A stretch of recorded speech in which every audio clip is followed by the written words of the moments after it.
ये बहुत ही खतरनाक फाइटर जेट पुतिन को डराने पहुंचे हैं। ये फाइटर जेट रूस को उसकी हद बताने पहुंचे हैं। ये फाइटर जेट दावा कर रहे हैं कि नेटो के आसमान में पुतिन के घुसपैठ का मतलब होगा तीसरा विश्व युद्ध। नेटो सोच रहा है कि पुतिन घबरा जाएंगे। नेटो के दिलो दिमाग पर सिर्फ और सिर्फ पुतिन को बैकफुट पर रखने का जुनून सवार है। लेकिन क्या इन पैंतरों से यूरोप की सरहद से दूर रहेंगे पुतिन? क्योंकि रूस के बॉर्डर पर गूंज रही नेटो के विमानों की गड़गड़ाहट अब मॉस्को तक गूंज रही है। नेटो की एयरफोर्स बता रही है कि वो पुतिन की चौखट पर पहुंच चुकी है और अब रूस की खैर नहीं। अमेरिका, ब्रिटेन और बाकी नेटो देशों ने रूस के बॉर्डर के पास 12 घंटे तक विमान उड़ाए हैं। आर्कटिक महासागर की तरफ से दक्षिण की तरफ बाल्टिक सागर और यूक्रेन की आखिरी सरहद तक इन विमानों ने रूस को चैलेंज किया है। 12 घंटे तक नेटो के विमानों ने रूस की जंग की तैयारियों की टोह ली है। 12 घंटे तक नेटो के विमानों ने रूस के बॉर्डर की तरफ हर मोर्चे को स्कैन किया है। 12 घंटे तक नेटो की एयरफोर्स इतनी ज्यादा एक्टिव रही जितना वो पिछले 3.5 साल में नहीं हुई, और यूक्रेन युद्ध के दौरान वो पूरी पिक्चर से गायब थी। आखिर पुतिन के बॉर्डर के पास नेटो की वायुसेना क्यों जुट रही है? डोनाल्ड ट्रंप और उनके नेटो गुट के लीडर पुतिन को आखिर क्या मैसेज देना चाहते हैं? क्योंकि ऐसी टक्कर का नतीजा सिर्फ और सिर्फ रूस बनाम नेटो का युद्ध नहीं होगा, ये पूरी तरह वर्ल्ड वॉर भड़काने वाला कदम है जिसे पुतिन माफ नहीं करेंगे। इस बात की गारंटी तो रूस बार बार यूरोप को दे रहा है। रूस पर नजर रखने के लिए भी बड़े टोही विमानों में RC-135 सर्विलांस जेट शामिल हैं। इसके अलावा P-81 भी शामिल है जो आर्कटिक महासागर के आसपास रूस की नौसेना पर निगरानी रख रहा है, जबकि RC-135 नेटो की पूर्वी सरहद पर रूस के कम्युनिकेशन और रडार सिस्टम को ट्रैक कर रहा है। इन विमानों को एयर कवर देने के लिए नेटो के फाइटर जेट भी लगातार आसमान में मौजूद रहते हैं।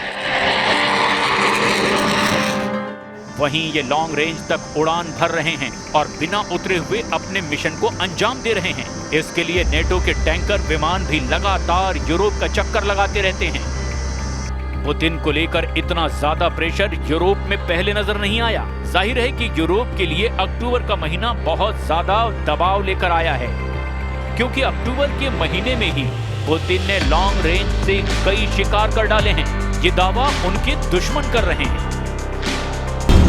यूक्रेन के बाद पोलैंड के साथ रोमानिया, इसके अलावा एस्टोनिया और डेनमार्क, इन देशों पर पुतिन का ड्रोन वाला खतरा मंडरा रहा है।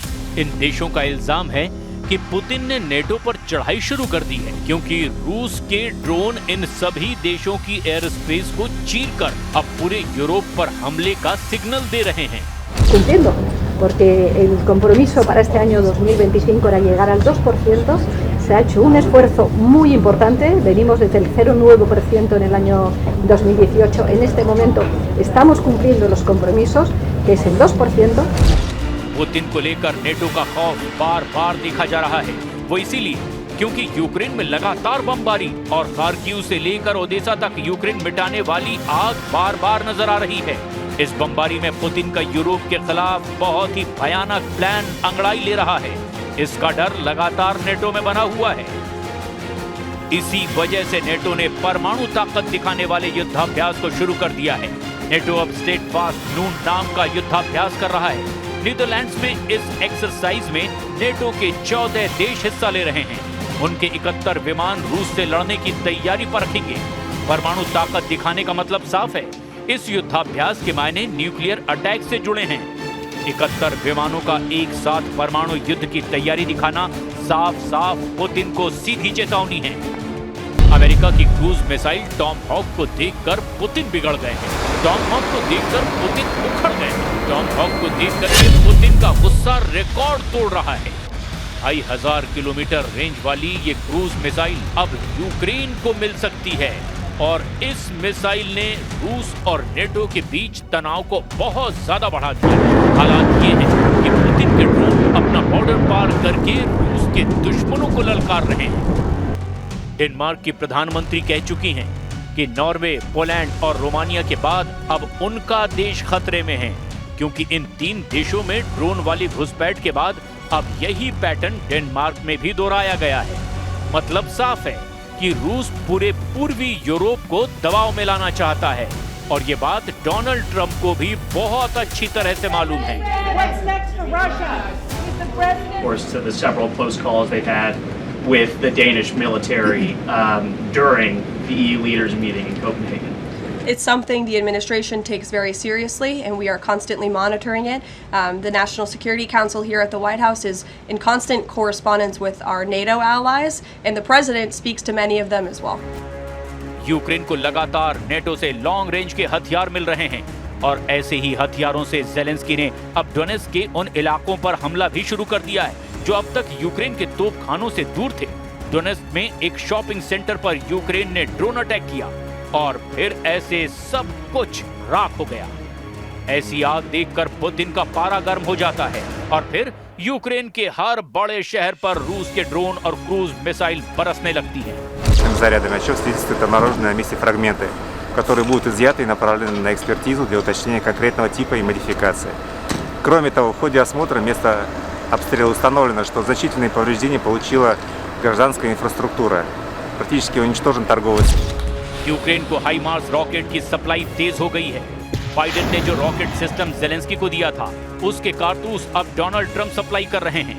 100 किलोमीटर की रेंज में ये रॉकेट सिस्टम रूस की सेना के उन अड्डों तक पहुंच सकता है जो अभी तक ज़ेलेंस्की की रेंज में आसानी से कवर नहीं होते थे।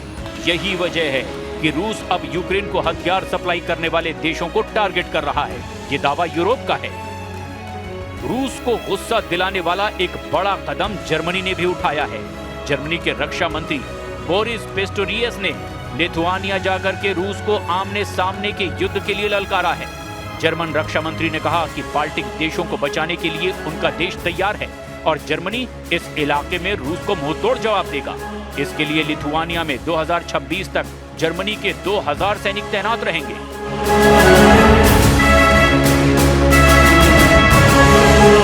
पुतिन की तैयारी चौतरफा नजर आ रही है। वो युद्धाभ्यास करके समंदर से ज़िरकॉन हाइपरसोनिक मिसाइल भी फायर कर रहे हैं। उनके सुखोई 34 सुपरसोनिक बॉम्बर भी तैयार कर दिए गए हैं। रूस और बेलारूस अपनी सेनाओं के बीच तालमेल बढ़ाने के लिए किसी भी हद तक जाने को तैयार हैं। पोलैंड इस तैयारी का सबसे बड़ा नुकसान उठा सकता है, इसकी आशंका पूरे नेटो को है।